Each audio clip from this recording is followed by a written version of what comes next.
Bienvenue sur Manipura, un podcast de développement spirituel qui s'adresse à vous si vous souhaitez vous reconnecter à votre plein pouvoir en prenant confiance en vos capacités et en étant aligné avec vous-même et l'univers, vers une sphère émotionnelle et mentale équilibrée et un ego sain. Je suis Amba, yoga thérapeute, énergéticienne, astrologue et ma mission est de vous aider à développer toutes les ressources déjà en vous. À travers des outils comme l'astral yoga, l'énergétique et l'écrit-thérapie, mon objectif est de vous rendre acteur de votre mieux-être et indépendant sur le chemin de votre spiritualité. Je vous souhaite une excellente écoute. Bonjour à tous et bienvenue sur le podcast Manipura. Je suis ravie de vous retrouver aujourd'hui pour ce nouvel épisode thématique. Bienvenue, bienvenue. Alors, qu'est-ce que vous m'avez fait? Les écoutes ont doublé cette semaine. Alors, je ne sais pas si c'est l'effet de rentrée qui vous a hyper motivé à écouter des podcasts, mais en tout cas, j'ai été hyper surprise et un peu intimidée, donc merci beaucoup. Merci beaucoup. Bienvenue au nouveau, encore une fois. J'espère que vous avez passé une belle nouvelle lune en Vierge. C'était hier, donc on est toujours un petit peu dedans. On est toujours dans des énergies mercuriennes. Et on va alimenter ces énergies mercuriennes avec le sujet du jour. On a beaucoup parlé de la méditation ces derniers temps sur le podcast et on a parlé notamment des différentes formes possibles de méditation. Aujourd'hui, on va parler d'écriture. Parce que je vous parle souvent d'écrit-thérapie, mais au final, je vous en ai pas encore fait un sujet de podcast à part entière, et quand même, ça manque. Donc, il est temps de réparer cette erreur. Aujourd'hui, on parle écrit-thérapie, qu'est-ce que c'est, à quoi ça sert et comment s'en servir. Mais avant de commencer, comme d'habitude, vous êtes à l'honneur. C'est Kaya1201 qui dit « Une superbe découverte. Voilà maintenant quelques mois que j'écoute Amba. » Et je suis ravie de partir à la découverte de la spiritualité, de la méditation et tout le reste que Amba propose. C'est toujours captivant et sa voix douce qui fait que nous tenons jusqu'au bout de ces podcasts. Merci à toi pour tous ces partages et ces connaissances à découvrir au plus vite. Merci beaucoup. Merci à toi et tu n'es pas la seule personne de l'ombre. Il y a beaucoup de gens qui m'écoutent depuis quelques mois et que je viens juste de découvrir, donc ravie de te connaître, Kaya. Et comme Kaya, si vous voulez me laisser un petit commentaire, vous savez comment ça se passe. Vous allez dans la section, vous allez sur Manipura, sur Apple Podcast, et dans la section avis, et vous me laissez peut-être 5 étoiles, peut-être un avis. Et si vous n'avez pas Apple Podcast, vous pouvez tout simplement m'écrire sur les réseaux sociaux et je me ferai un plaisir de vous relayer sur le podcast. Ou encore, pourquoi pas, vous pouvez juste parler de Manipura autour de vous. Ce serait vraiment super, mais dans tous les cas, je vous remercie de m'écouter, d'être là. Merci beaucoup. Alors, on est parti sur notre sujet du jour, l'écrit-thérapie, soit la thérapie par l'écriture, si on veut dédramatiser un petit peu le terme. Qu'est-ce que c'est? À quoi ça sert? Ces bienfaits, ils sont assez nombreux. Ça nous ouvre déjà à l'expression de soi et ça nous permet de faire le point. Ça peut résoudre des blocages passés, ça peut changer des comportements problématiques, ça peut aider à prendre confiance en soi, à avancer, à concrétiser un projet, à concrétiser un changement, à prendre du recul sur soi, à prendre du recul sur les autres aussi, sur leur comportement. Ça peut aider à découvrir son pouvoir créatif, à s'ancrer dans l'instant, dans une routine aussi. Ça peut aider à se connecter à l'astral.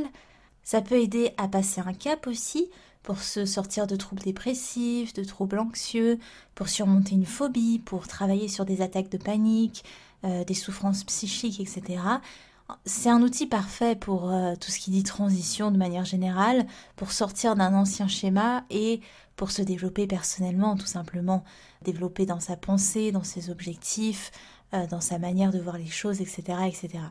Donc c'est un format comme un autre, on peut faire de l'écrit-thérapie, comme on peut faire d'autres formes d'expression, comme de l'art-thérapie, etc.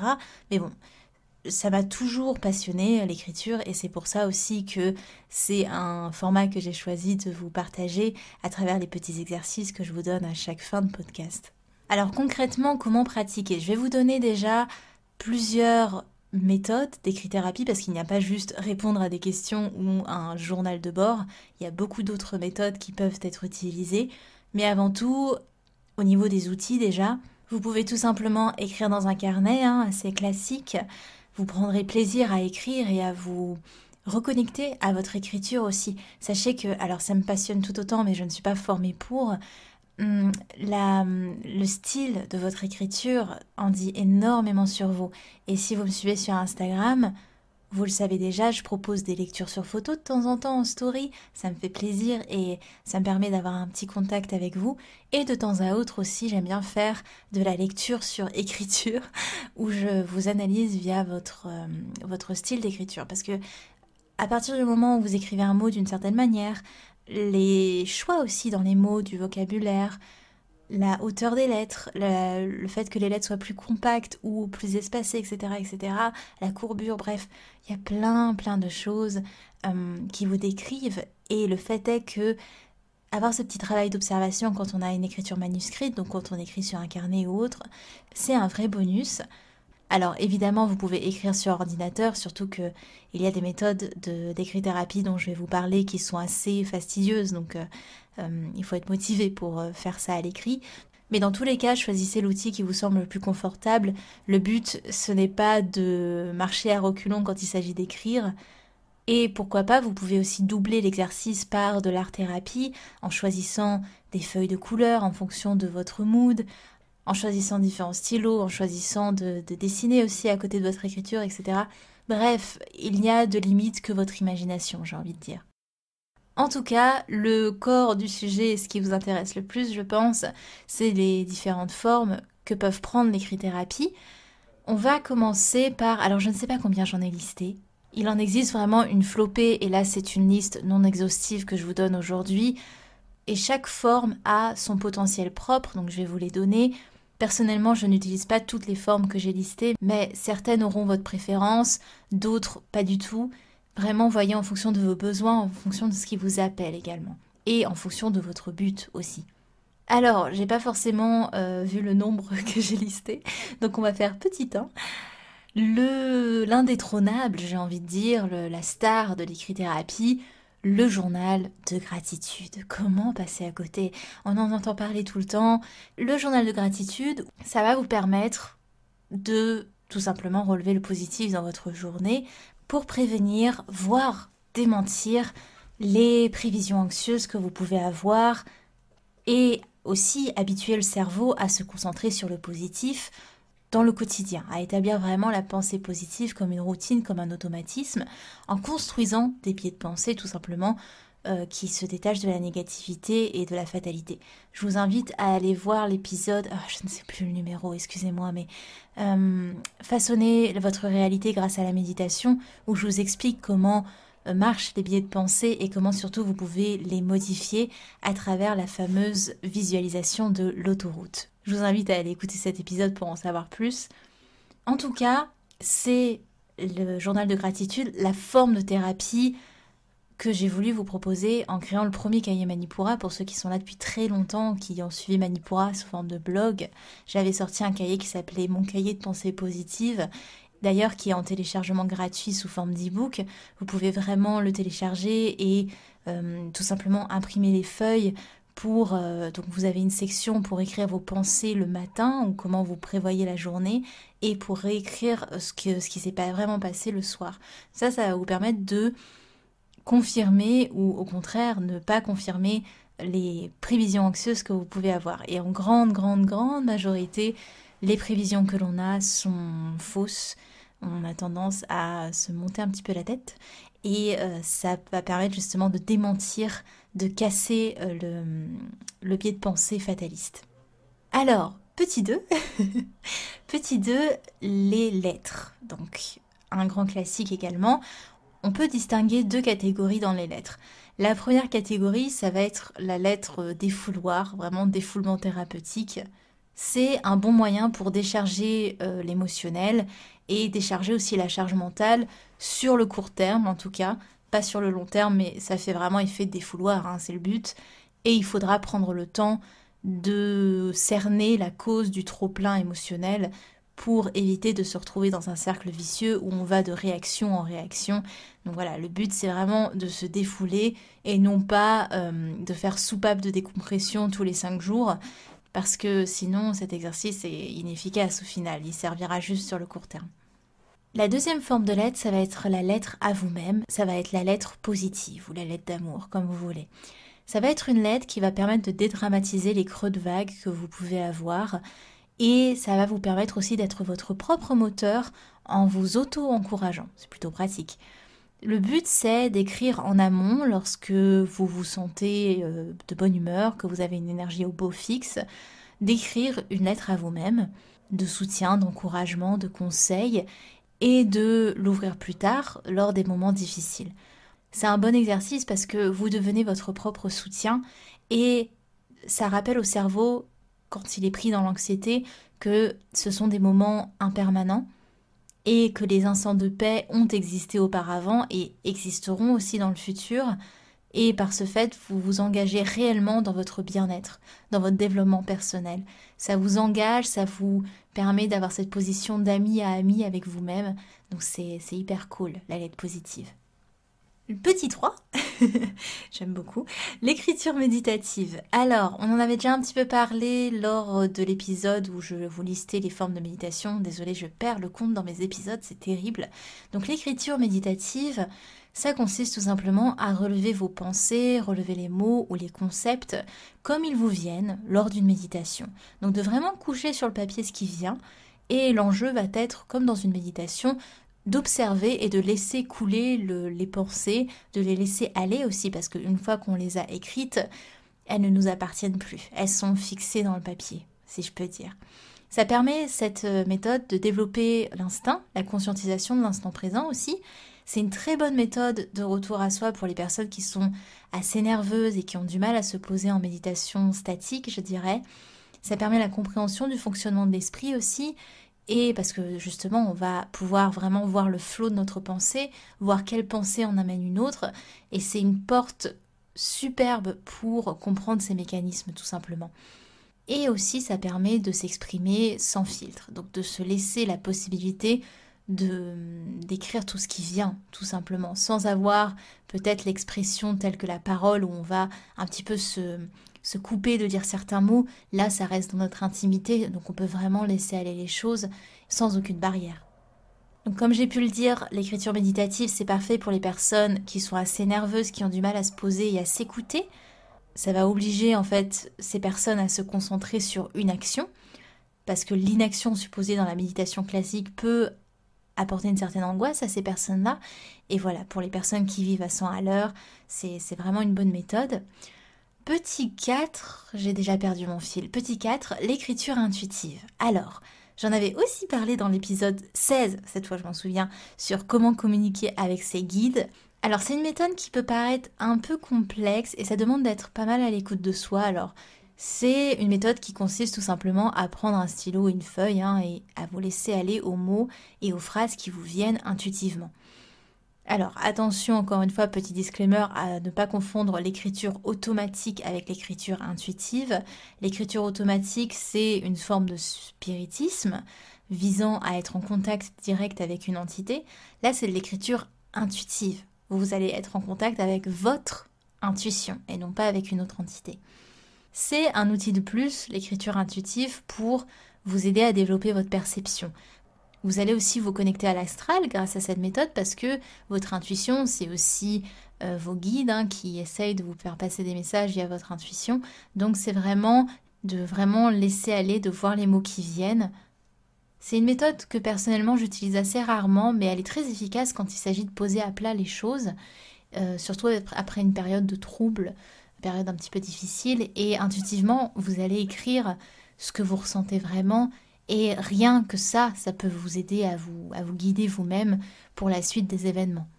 L'écriture intuitive, elle est un peu paradoxale parce que elle peut parfois être complexe pour des gens qui ont du mal, qui ont des blocages à se laisser aller, à lâcher prise à l'expression.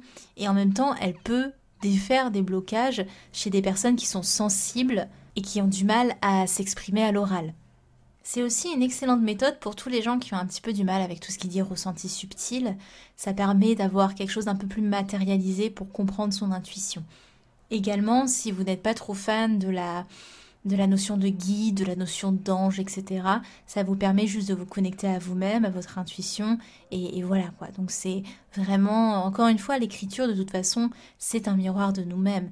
Et je pense que vous avez été les premiers à regarder vos écrits quand vous étiez petits, et c'était le miroir de vous à cette époque, et ça en dit beaucoup sur vous, sur ce que vous avez traversé, sur votre manière d'écrire, la manière dont vous présentiez les choses, les personnages peut-être que vous mettiez dans votre écriture. C'est vraiment un miroir de vous, de votre présent, de votre vécu. J'ai perdu le fil, comme il fallait peut-être s'en douter, je crois que c'est le numéro 5. On va parler du dialogue. Alors, on sort un petit peu de la convention de ce qui est connu de l'écriture, de l'écrit-thérapie. Les dialogues, la forme d'écriture par le dialogue, ça comporte plusieurs points intéressants. Ça permet notamment de vous placer à la troisième personne, donc on va porter un regard extérieur sur une situation. Ça permet de mieux extérioriser un propos en rejouant une scène ou en imaginant une scène. Ça permet de comprendre le point de vue d'une personne en face de soi, en se mettant à sa place. Donc on va vraiment faire un dialogue comme si on parlait à cette personne. On peut se demander, ok, mais qu'est-ce qu'elle aurait répondu cette personne, ou qu'est-ce que je crois qu'elle aurait répondu, et après confronter ça avec la réalité. Et vous pouvez aussi, par le dialogue, analyser les possibles incohérences, ce qu'on pense que la personne dirait versus son réel propos. On peut aussi, grâce au dialogue, être comme un dieu omniscient, où on va prendre du recul via une situation en créant un dialogue avec les personnes impliquées dans cette situation. C'est un exercice qui peut être très riche si on développe les personnages. Donc on connaît ces personnages, leur personnalité, leur caractère, leurs idéaux. Et ça peut être des personnages de votre vie quotidienne, donc des personnes de votre famille, mais ça peut être aussi des plans de votre personnalité. Par exemple, confronter votre mental avec votre émotionnel, confronter une peur avec une autre peur qu'il y a en vous, confronter une de vos croyances avec une situation. Donc il y a beaucoup, vous pouvez personnifier des choses comme une situation, une peur, etc. C'est assez vaste comme exercice et le champ des possibles est immense. J'ai bien conscience qu'on ne fait que le survoler, mais le but de cet épisode, c'est surtout de vous montrer tout ce qui est possible avec l'écrit-thérapie. Si je te fais me pencher sur le comment exactement, on en aurait pour beaucoup plus longtemps. En tout cas, c'est aussi le dialogue un bon exercice si vous avez des difficultés à communiquer avec quelqu'un d'autre en général. Ça peut vous aider à vous inscrire dans un milieu social et à en comprendre les codes, à les décrypter en passant d'abord par l'imagination, par le travail de l'écriture. La 6e forme, je crois, c'est les poèmes. Bon, classique encore une fois, mais les poèmes, ça va vous aider à développer l'expression, à libérer la parole, à libérer les émotions, à vous affirmer dans votre personnalité aussi parce que d'une personne à une autre, on a des styles d'écriture, des manières d'écrire complètement différentes, encore une fois. Ça vous aide aussi à développer et à conscientiser votre pouvoir de création. Donc c'est vraiment pas mal du tout. 7e point, je crois, l'écriture de fiction. Alors, c'est aussi un petit peu complexe comme les écritures de dialogue, mais là encore, quand on écrit des fictions, il y a plusieurs avantages.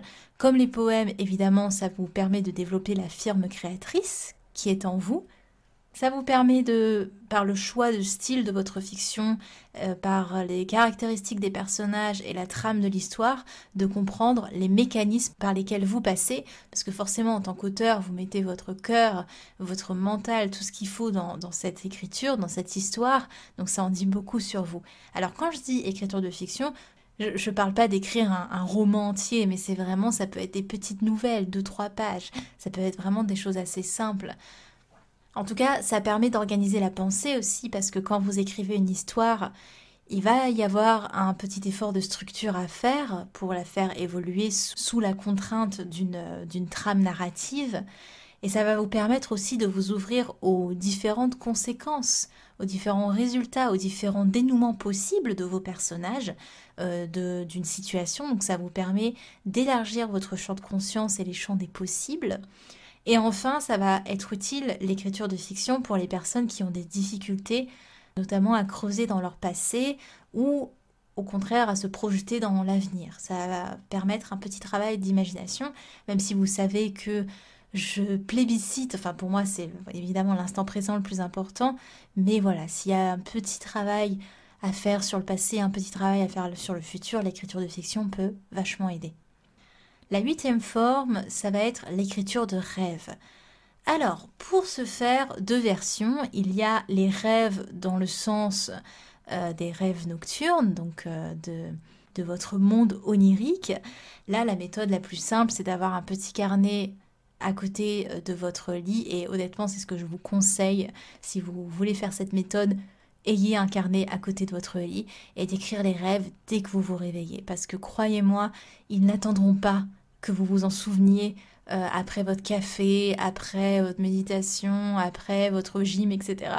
Non, les rêves vont partir. Donc, dès que vous avez un petit rêve auquel vous pouvez vous référer, vous vous en souvenez au réveil, notez-le dans votre carnet. Ça va vous permettre, en fait, c'est une porte incroyable pour comprendre son inconscient, les messages qu'il veut nous faire passer. C'est vraiment une super méthode pour creuser tout ça. La 2e méthode pour les rêves, c'est les rêves dans le sens les aspirations, donc d'écrire en détail vos grands rêves, vos grands objectifs.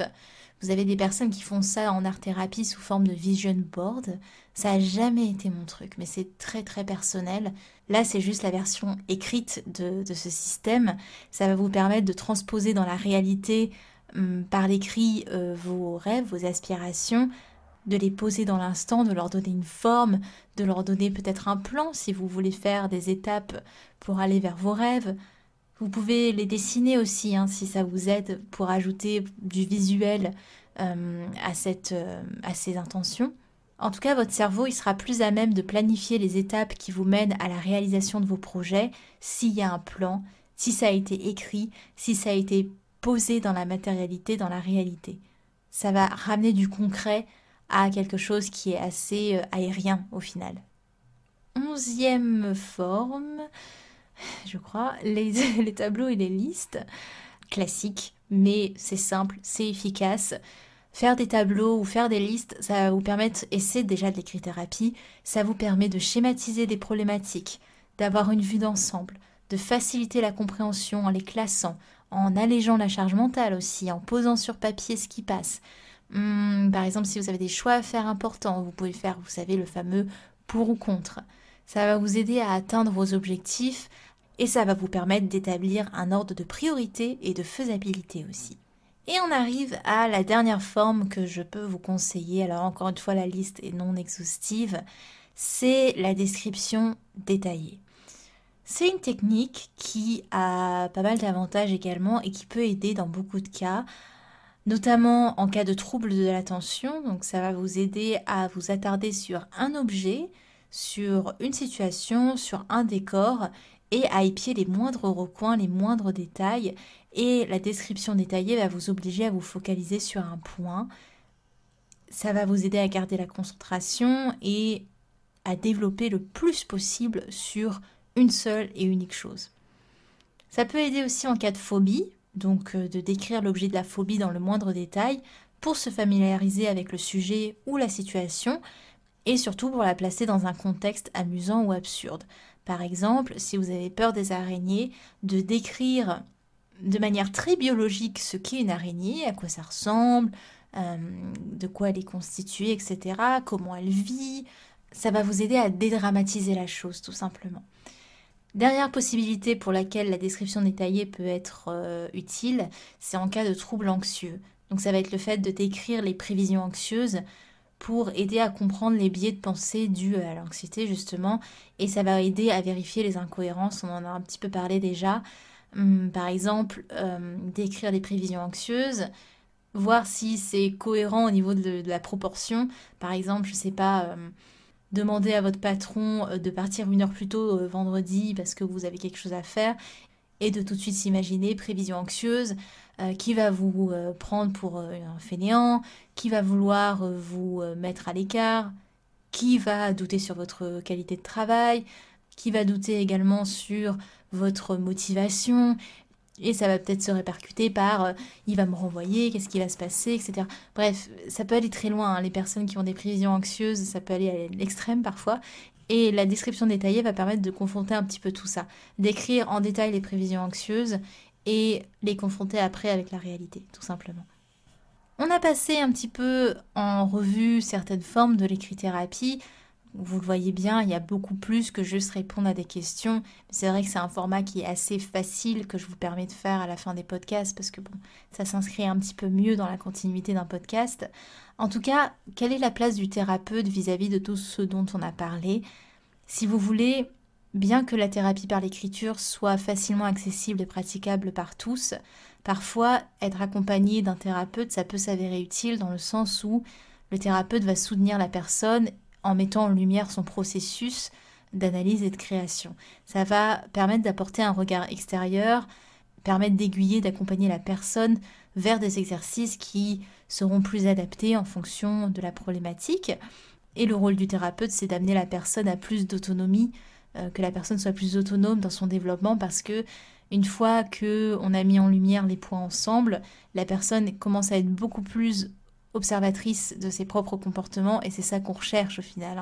Quand on est thérapeute, on ne cherche pas à fidéliser une personne, on n'est pas des commerçants, on cherche justement à ce qu'ils puissent voler de leurs propres ailes d'une certaine manière. On est là comme un soutien temporaire, on n'est pas là pour garder des personnes, sinon bon, faut se poser des questions quand même sur ces pratiques.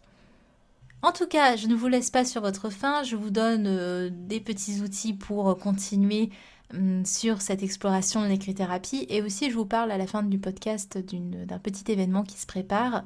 Alors, premier outil, je vous en ai déjà un petit peu parlé, mais vous pouvez télécharger gratuitement le e-book Mon cahier de pensée positive et ça va vous permettre tout simplement de faire votre petit journal de gratitude à la maison et de l'implémenter comme une habitude. Si vous voulez, j'ai fait ce carnet pour qu'il dure à environ 3 semaines et c'est le temps qu'il faut à votre cerveau pour prendre une nouvelle habitude tout simplement.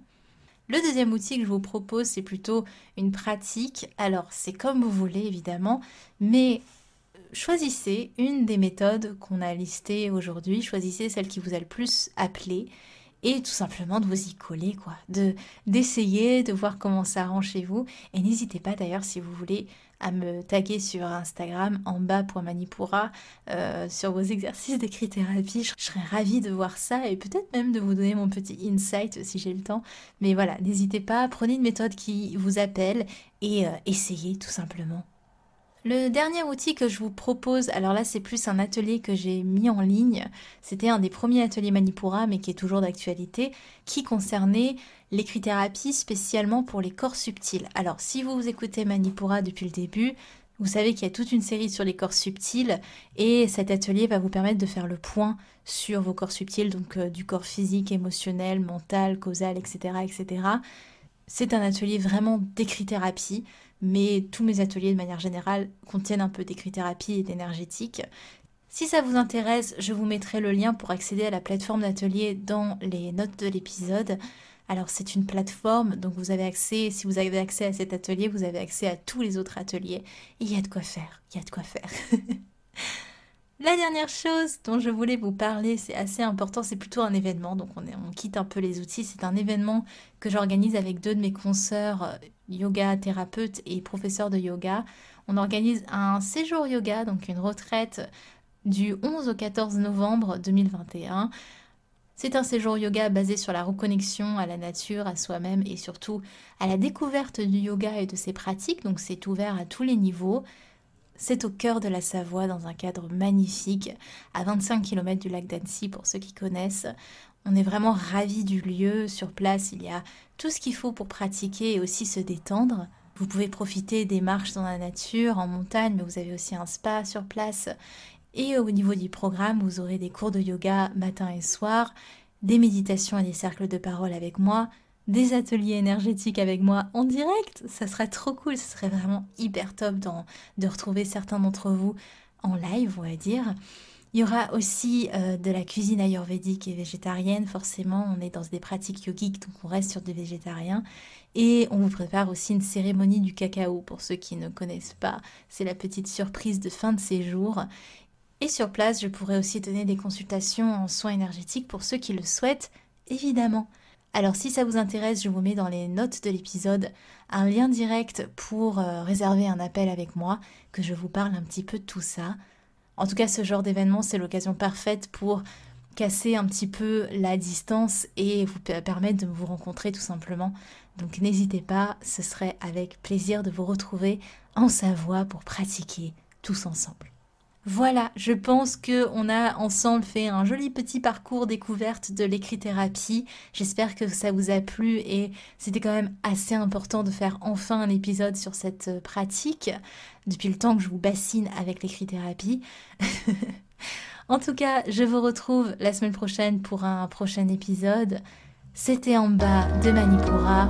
À la semaine prochaine. Merci. Manipura, c'est déjà terminé pour aujourd'hui. Je vous remercie de votre écoute et si cela vous a plu, n'hésitez pas à partager et à me laisser un commentaire sur Apple Podcasts ou sur les réseaux sociaux. En attendant, vous pouvez télécharger gratuitement toutes mes ressources en cliquant dans le lien de la description de l'épisode. Pour apprendre la corrélation entre le cycle lunaire et le cycle féminin, allier astrologie et productivité, débuter la méditation ou votre propre journal de gratitude. Quant à moi, je vous dis à la prochaine et surtout, prenez bien soin de vous.